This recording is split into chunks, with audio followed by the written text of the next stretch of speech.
당장 효과는 없는 거 아니야? 삐걱이는 부분이 있을 거라고 보는 게 맞는데 변화가 20년대 중반에 있지 않을까.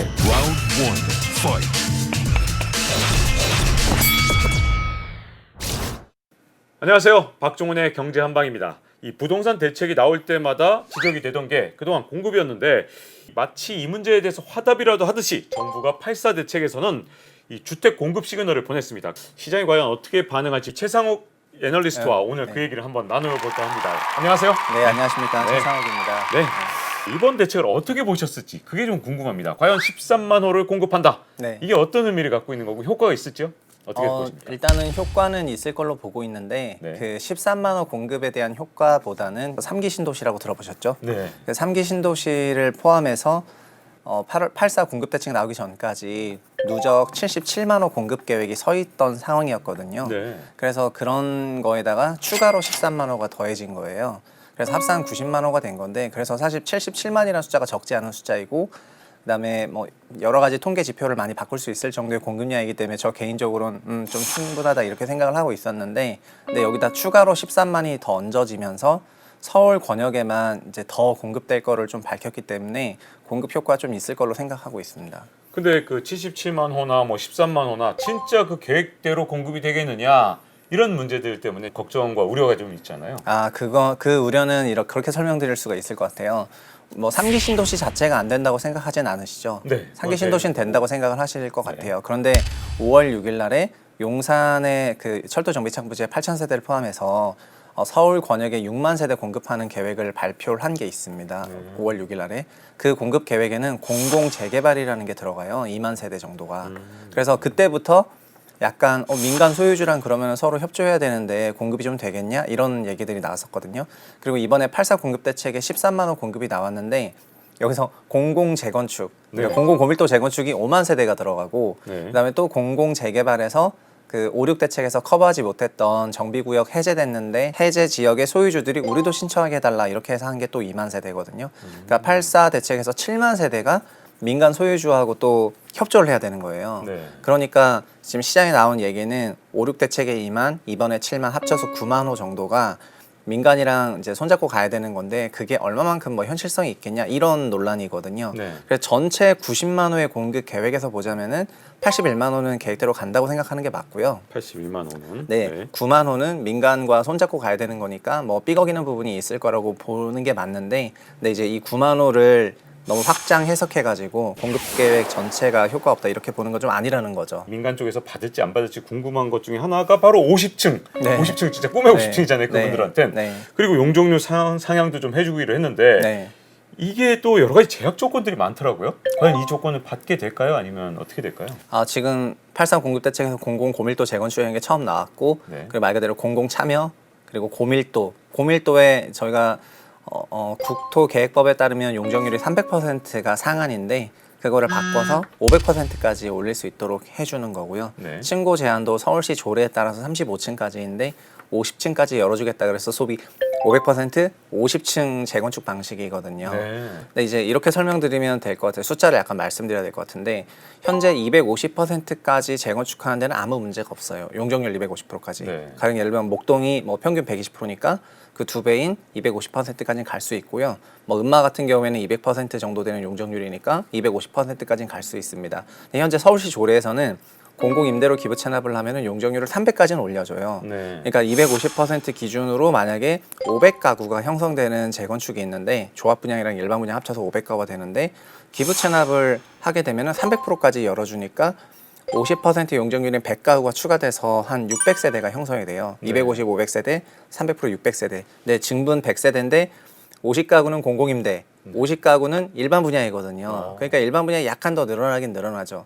그런데 요거가 기본인데 이번에 500%는 그 250%로 500가구가 조합이랑 일반 분양을 했는데 말 그대로 500%니까 증분 250%포인트에서 500세대가 증가가 되고요. 네. 그 500세대 증가된 거 중에서 절반이 공공분양 공공임대로 이렇게 125, 125씩 들어가고 250은 일반 분양으로 늘어나요. 네. 그러니까 일반 분양이 정말 몇 배 늘어나는 거죠. 이런 메커니즘 상으로는. 그래서 이게 50층과 500%로 인해서 실제로 사업주인 조합은 이거를 좀 잘 계산해 보면은 종전보다는 이제 수익이 좀 더 좋아질 수는 있거든요. 그런데 네. 이런 부분은 장점인데 지금 재건축이 아시겠지만 재건축 초과의 환수제라는 것도 초과의 있고 환수제. 그다음에 분양가 상한제라는 것도 있고 네. 그리고 500%가 너무 고밀도다. 네. 예, 이런 불만도 있고 네. 그리고 그렇게 늘어나는 그 증분 250가구 중에서 500가구 중에서 250가구가 네. 임대 125, 공공 분양 125니까 공공 사이드가 좀 너무 많다. 네. 이런 여러 가지 불만들이 다 혼재가 되어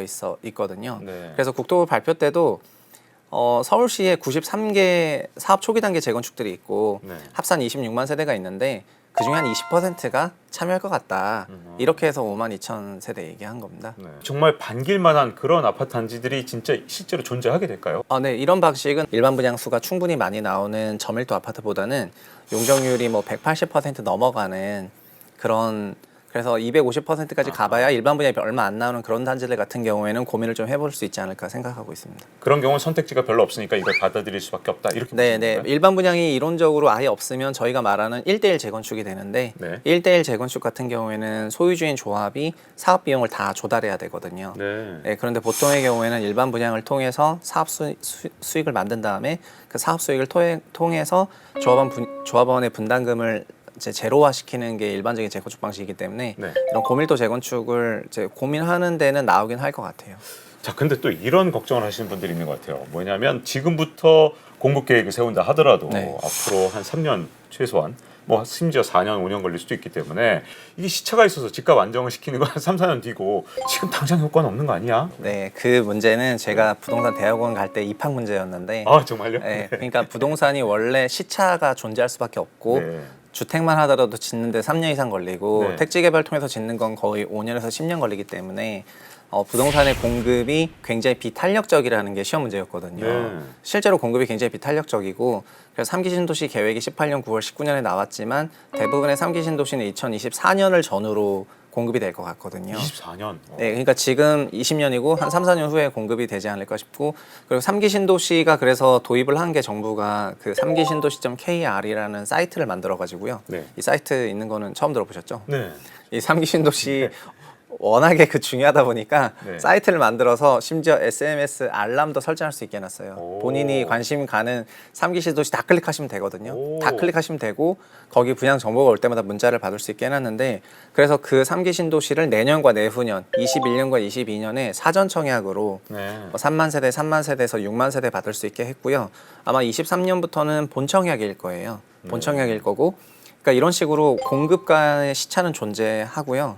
다만 그런 것 때문에 현재 수요를 조금 누그러뜨리기 위해서 수요를 좀 땡겨오는 사전 청약 같은 것도 도입하고 그리고 이제 이런 것들을 발표하죠. 다만 이런 게 2014년에도 있었는데요. 네. 14년에 9.1 부동산 대책이라는 걸 발표하면서 그 택지 개발 촉진법을 없애고 임기 말까지 17년 말까지 신규 택지 지정도 하지 않겠다는 대규모 공급 축소 정책을 발표한 바가 있습니다. 네. 그런데 그해 바로 14년에 엄청나게 상승했냐? 그건 아니고 실제로 공급 중단 효과가 나타난 게 2017년부터였거든요. 네. 그래서 2017년부터 본격적인 공급 부족 효과에 의해서 주택 가격이 이제 치솟는 그런 현상이 나타났었는데요. 지금도 비슷한데 지금 당장 3기 신도시 공급이 되지 않기 때문에 네. 공급 효과가 없다고 느껴지시겠지만 2023, 24 되면은 또 엄청난 공급 효과가 나올 거로 생각이 되거든요. 네. 그래서 이런 부분을 잘 고려하셔서 자신들만의 전략을 수립하셔야 되지 않을까 싶습니다. 지역적으로 좀 고민을 같이 해보면 3기 신도시 발표가 나오니까 2기 신도시 어떡하지? 이런 걱정을 했었는데 이번에는 도심을 개발한다니까 네. 그럼 또 3기 신도시는 어떡하지? 이런 걱정이 또 되지 않을까 이런 또 네네. 우려가 좀 있거든요. 그래서 어느 정도 목표치를 공유하는 게 되게 중요하다고 생각을 하고 있고요. 네.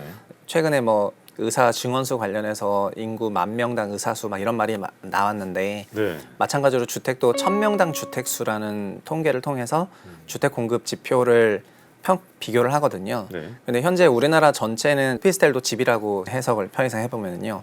오피스텔을 포함하면은 1,000명당 이미 2018년 기준으로 419호에 해당이 되는 주택이 있고 1,000명당 419호 정도 되면은 미국이랑 똑같은 수준이거든요. 근데 안타까운 거는 수도권이 서울, 경기, 인천을 포함한 수도권이 1,000명당 오피스텔 포함해도 393호 정도 돼요. 네. 그래서 여전히 한 30호 정도 늘어나야 되는 거죠. 근데 이 30호가 수도권 인구가 2,600만 명 정도 되니까 곱하기 30호 하게 되면은 81만 호 건설이 필요하거든요. 굉장히 많군요. 81만 원. 그래서 아까 이번에 제가 그럼 된다는 네, 건가요? 그 3기 신도시가 준공되는 거 기준으로 수도권이 420호는 될 것 같아요. 네, 그래서 이것까지 건설되면 어느 정도 공급 물량을 맞춰줄 것 같고요. 네. 그 다음부터는 거의 모든 나라가 그랬는데 주거의 질로 전환하거든요. 그러니까 지금은 양이 좀 수도권 같은 게 양이 좀 양 부족한 자체가. 상황이고 네. 그게 되고 나면은 뭐 면적이나 연식 같은 그런 질적 추구를 하게 돼요. 한국도 그런 변화가 20년대 중반에 있지 않을까 이렇게 생각을 하고 있고요. 네. 근데 지금 수준에서는 그러니까 공급량이 계획한 공급량이 쭉 된다면은 상당한 주택 공급 레벨로 올라선다고 말씀을 드리고 싶네요. 미 연준도 우리 네. 한국은행도 전세가 돈을 푸는 이 상황 집을 사야 되는 시점인가요? 패닉 바잉 뭐 이제 영혼까지 모아서 Round one, fight.